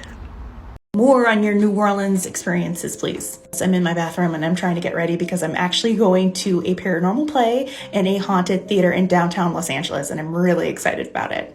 Because I'm going to interview the cast and the director because they've had some strange going-ons in this theater, like full-body apparitions. And I was told a ghost dog. This theater has a lot of history, like a lot of layers, to which is why they're having a lot of these occurrences happen. That's another story time. Okay. This comment is attached to a video I did in response to this young gentleman's apartment that has some weird activity going on. In the video, you see like this knife fall out of nowhere and straight onto the kitchen floor. And it rang so many bells with me because that happened to a group of friends of mine that lived in an apartment in New Orleans off of St. Charles Avenue and Jefferson. I think it was Jefferson, or maybe Napoleon. It was somewhere around uptown. It was this old house that was separated into 4 different types of apartments. It was the house to go to for parties and of course for Mardi Gras because it was literally a block and a half away from the parade route. Some good times. That's another story time. Who dat? On with the ghost story. So one of my friends that lived in that apartment, we were in a show together. And there was this one occurrence that she told me that she couldn't explain and she was a little concerned about. So one afternoon, it was like 3:30 or 4, she comes back from school, she's getting ready to go to work. She's in her room, she's changing into her work clothes, and she hears the front door open and heavy footsteps leading into the bathroom. She hears the shower turning on, so she thought it was probably one of her roommates doing the same thing. As she's leaving to go to work, she says goodbye to her roommate, but notices that when she passed the bathroom, no one was in the bathroom and the door was wide open. She goes in and turns off the shower and she screams to her roommates. No one answers. No one's at home. Later on that evening, she asked them if anyone had arrived to the apartment that afternoon to get ready and forgot to take a shower, to which they replied, no, we were, stuck at school. That was definitely unexplainable. Another occurrence that happened was one of her roommates told me that over the summer when I think a majority of them went out of town, he said that one afternoon he heard what sounded like a party going on in the basement below, which he thought was odd because the basement is usually like dark, dreary, and it's used for storage. He said it sounded like a party. Like you hear like the clinking and clanking of dishware, music, like it sounded like old-timey music. So he goes downstairs to investigate, only to be greeted by a dark basement. The one that circulated the most in our department was this one. I actually attended and left early. It was one of the roommates' birthdays and it was like a potluck and a big party. And I remember, people brought dessert. I can't remember. I think I left early to go to another party. By the time everybody was ready to have dessert, they all kind of moved into the kitchen. They were cutting up these pies and these cakes. And one of the roommates brought up like, oh, the ghost probably wants a bite or something. And someone there made a joke about the ghosts in that house. And there was this knife that was being used to cut this pie that was left in this half-eaten pie. And out of nowhere, the knife just catapults away from the pie and onto the kitchen floor, like blade first. The party was over, and that was witnessed by many people there. It was crazy. All right, you guys, this is my New Orleans story time. So I went to New Orleans for my birthday a few years ago.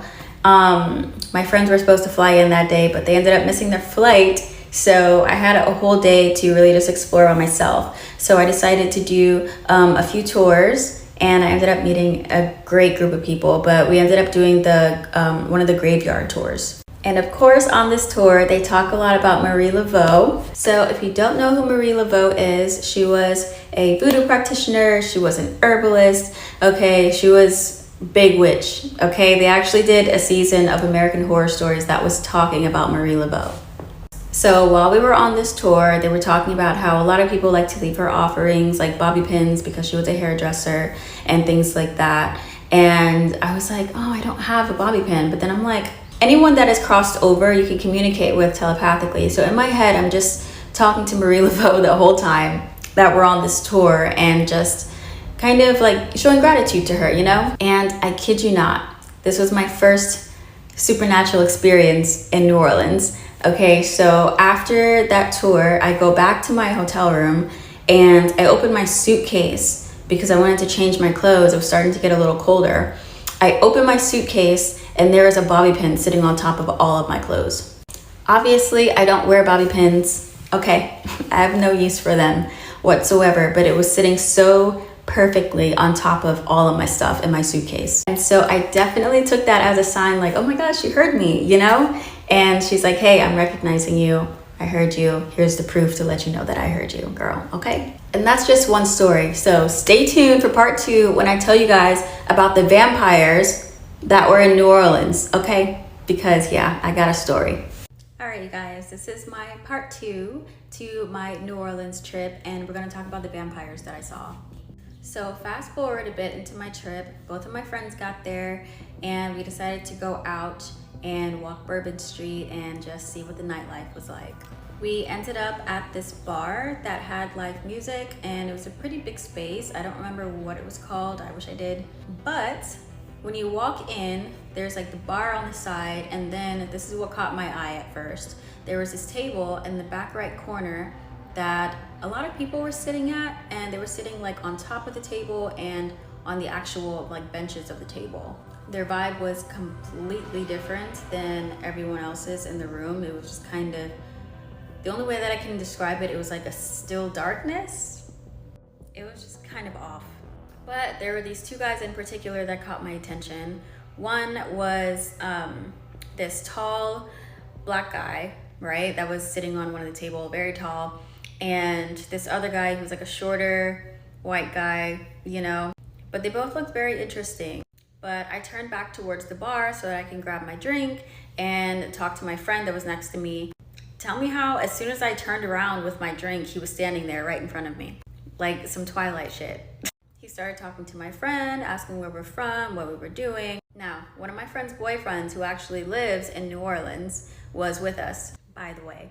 But anyway, this vampire dude and his tall friend convinced my friends, not me, that we needed to go to this bar. I think that's one of the oldest bars that's in New Orleans. And they have this unlisted shot that you have to ask the bartender for that's not on the menu. And as we started walking, we noticed that we're getting further and further away from, you know, Touristville. And by this time, I really wish that I could explain it, but the vibes were just so weird. They were so weird. And I told my friends pretty much that it was a really creepy vibe. Like, why do we need to go all the way out somewhere else just for a shot, you know? And on top of that, their energy was just not normal. And my friend's boyfriend agreed with me. And I specifically remember like typing out a text on my phone. And as we were walking, I showed it to my friend's boyfriend. And I straight up said, I think they're vampires. And he just looked at me like with the most serious look, like, I don't know why he didn't say anything out loud. Like, I guess maybe he didn't want to seem like the crazy one. But this is where shit started to get real. So there has to be a part 3 to this because there's no way I'm going to be able to fit it. So I'm going to post it right after this one. Part 3, my New Orleans trip, vampires, let's go. We got to this bar that they wanted us to go to so bad. He ordered those special shots for everyone.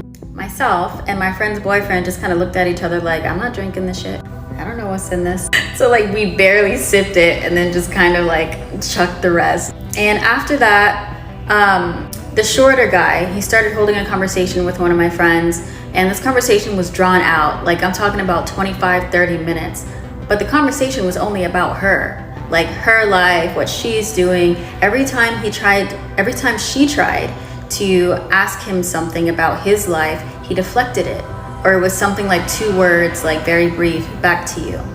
Meanwhile, his tall friend didn't say anything to anyone the entire time. He was just sitting there off to the corner, like just there, blank-faced. And I noticed as their conversation kept going, the more drained my friend started to get. And then I was like, A lot of times when people think about vampires, they think about blood-sucking vampires, like freaking Twilight or, you know, whatever other TV show or movie. Most of the time, and I'm not saying that it doesn't exist because I know that it does, but most of the time, these are energy vampires. And they literally suck the life out of you.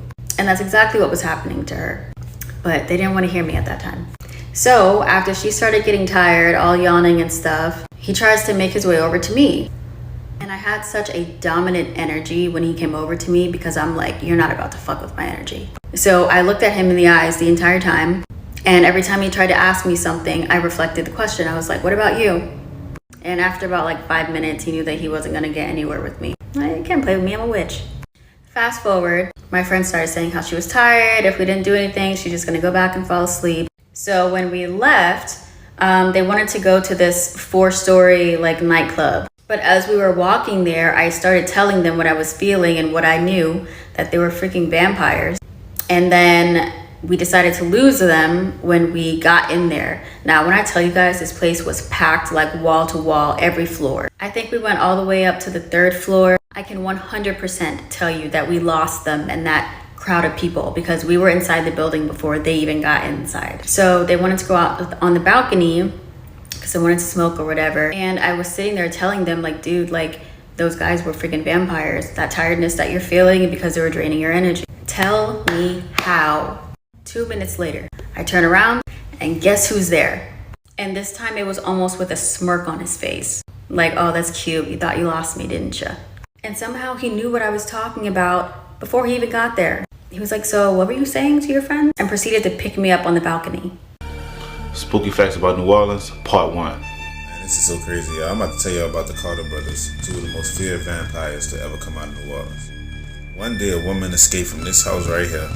She was running basically with her wrist cut, saying that somebody had attacked her and was trying to drink her blood. When the police kicked the door open, they found 4 men basically in the exact same condition, wrist cut, and they didn't know what to do.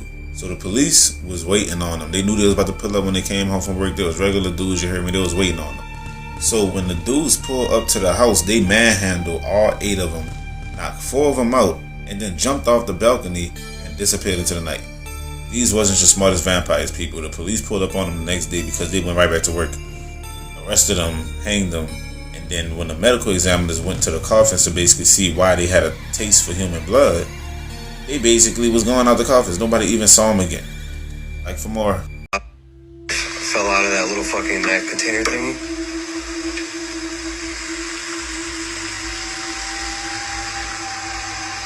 No.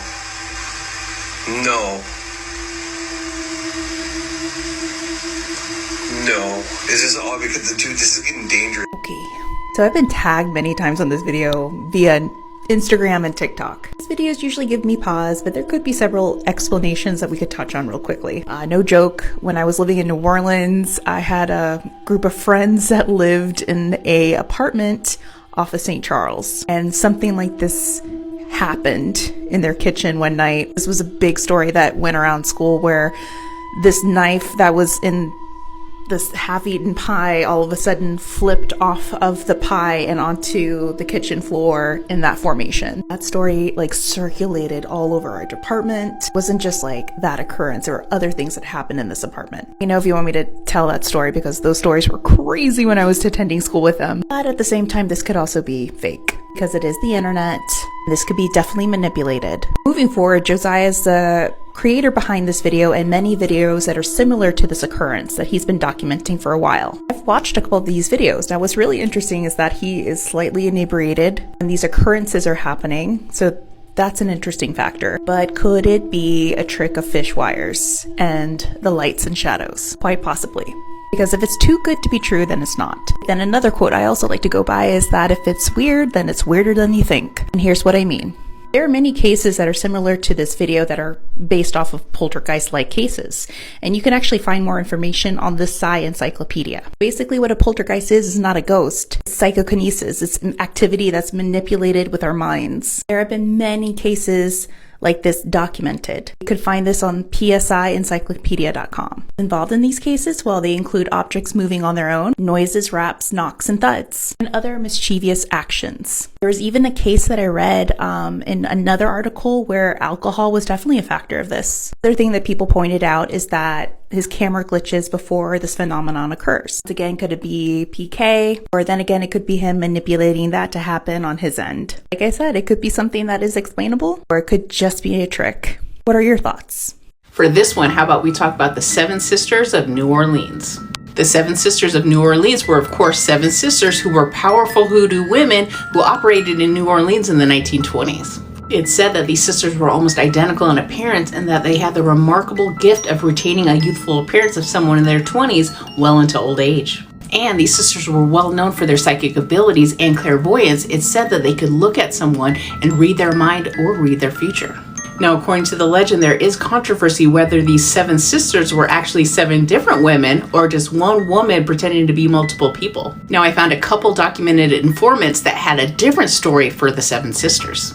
One said the seven sisters were just one person who tricked their clients by changing their clothes. And another that said it was just one woman, but that it was a seventh sister and the other six sisters didn't participate. Now, the last story is a little bit more believable because the seventh son or daughter is believed to be magical, either possessing blessings or a curse, meaning they could prophesize or become a werewolf. Now, if the story of imitation sounds familiar to you, you may remember that the same story swirled around Marie Laveau and her daughter. So take it all with a grain of salt. Over the years, the Seven Sisters of New Orleans gave rise to several imitators, and today there are lines of hoodoo products sold internationally that carry the Seven Sisters name. I think the universe is out to get me. I'm in New Orleans, right? I'm having a great time. I'm a fan of the Vampire Diaries and the originals, so I know there's a lot of locations in New Orleans where they filmed the originals. So I'm going to these locations and I go to a voodoo shop, right? Now, as someone from the continent of Africa, where voodoo is everywhere, I don't mess with those things, right? I just wanted to see what they have. I'm looking around. There's a lot of people that are just buying potions and voodoo dolls and stuff. I don't think they know. They think it's for play. It's really not for play. Anyway, I leave the voodoo shop because I felt weird in there. Just like the sounds, the smell, just the overall feeling, I didn't feel comfortable. I go out, loving my life. The next day, tell me why, I'm sitting in Jackson Square and there's this guy. Now nobody's walking on the grass, right? Everybody's walking on the brick part. There's this guy that comes and he's busy walking on the grass barefoot, right? But he's like walking around and around and I'm like, he's a weirdo. Anyway, cool. I look at my peripheral vision. He's walking towards me. I'm like, is this weirdo gonna come talk to me? He comes to me and I'm wearing my headphones. So I stop the music, I'm like, hello? He's like, hi, can I speak to you for a second? I'm like, okay. He sits down. He's asking me, how are you? What? Then he's like, are you in the waiting room? Now I'm like, he's clearly on drugs. So I'm like, no, I'm not. He's like, yes, you are. I'm like, okay. He says to me, yeah, they're waiting for you. I'm like, who? He's like, he, she, they, whatever the higher being is, they're waiting for you. Your answers are coming. Sir, what are you saying? Right? So he's busy telling me about his trip and he's busy telling me about everything else. And then I'm like, I would like to continue listening to my music if you don't mind. And then he's like, oh, that's okay. He gets up, goes another round around Jackson Square, leaves, never see him again. So why is it the day after I go to a voodoo shop, this man comes and tells me that my answers are coming? I'm in the waiting room for the higher power. What? First of all, what am I in the waiting room for? Death? Or maybe it's like my spiritual awakening. I don't don't know. Because here's the thing. There's a fine line between people that are on drugs and people that have their spiritual awakening. You know, they know what's going on in the universe and stuff. So I don't know whether this man just predicted stuff or he's on drugs. I don't know. So the next vampire tale that I am about to give you is thought to be rare and one of a kind. It is featured in Virginia Hamilton's book, and the story is called Lana and the Catwoman. Now, the setting is the west bank of the Mississippi River, about 40 miles from New Orleans.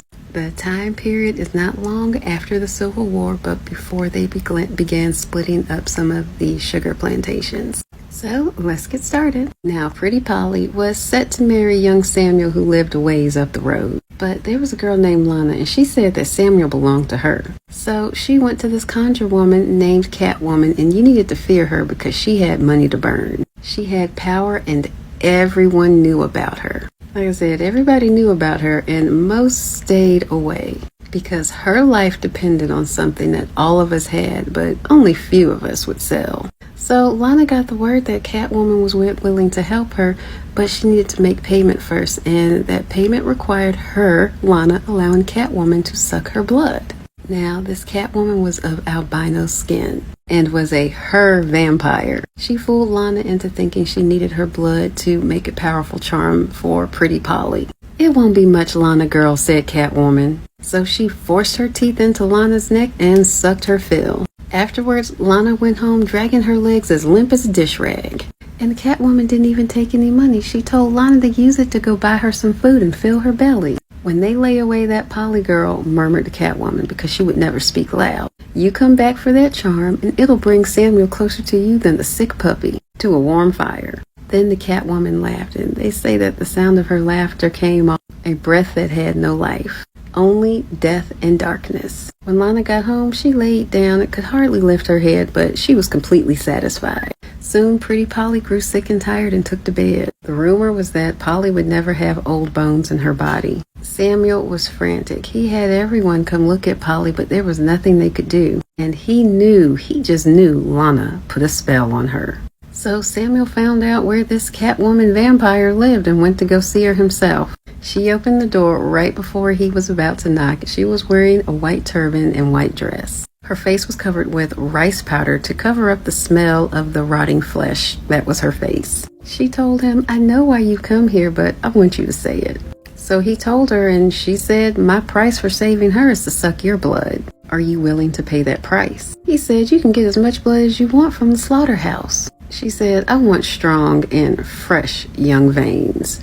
So she led him to the couch, drank her fill, and told him, "Your girl will be fine by the time you get home. But just remember, I can spell her anytime I want, so you need to make sure you come back and give me more blood when I want." Go to part 2 for the rest.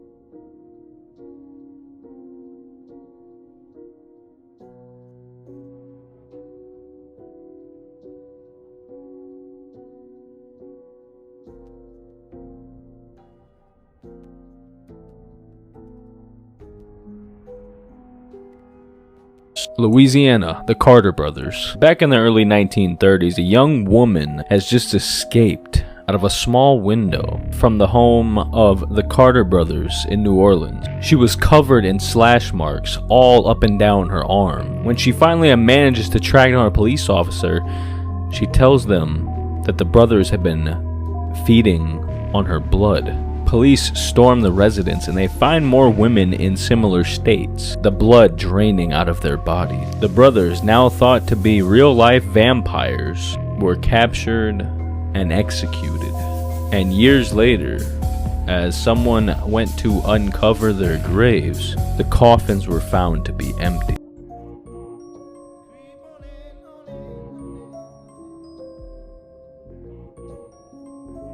So you're a vampire and you're 210 years old. Correct. How do you live so long? Do you drink blood? We do not condone drinking blood. That is my default answer.